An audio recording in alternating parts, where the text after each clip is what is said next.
ასოციაცია ათინათმა და არასამთავრობო ორგანიზაცია სამოქალაქო განათლებისა და პედაგოგთა გადამზადების პროგრამის ფარგლებში სამეგრელო ზემო სვანეთის 50 პარტნიორ სკოლაში დღეს ერთდროულად დაიწყო დასუფთავების აქცია. აქციაში დილიდანვე როგორც მოსწავლეები, ასევე მასწავლებლები, მშობლები და თემის წარმომადგენლები ჩაერთნენ. ჩემი სკოლის მოსწავლეები აქტიურად თანამშრომლობენ არასამთავრობო ორგანიზაციასთან და დღეს ატარებენ დასუფთავების აქციას, სადაც მთელი სკოლის ყველა კლასი აქტიურად არის ჩართული.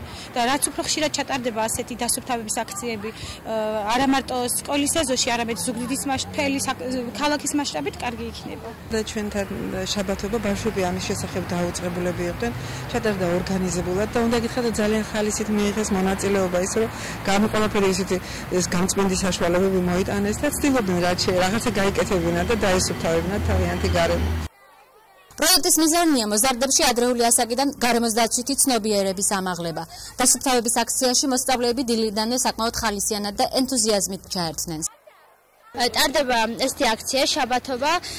ეს აქცია ემსახურება ეკოლოგიის დაცვას და შესაბამისად ჩვენ სკოლის ჩაერთვა ამ აქციაში. ჩვენ ვცდილობთ, რომ ყველა კლასი ჩაერთოს ამ აქციაში და მაქსიმალურად აქტიურები ვიყოთ. და ეს არ იქნება მხოლოდ ერთჯერადი აქცია, ჩვენ შევეცდებით, რომ ყოველკვირეულად მოვაწყოთ მსგავსი აქციები. პროექტი განხორციელდა სამოქალაქო განათლებისა და პედაგოგთა გადამზადების პროგრამის ფარგლებში ამერიკის შეერთებული შტატების საერთაშორისო განვითარების სააგენტოს USAID-ის ფინანსური მხარდაჭერით.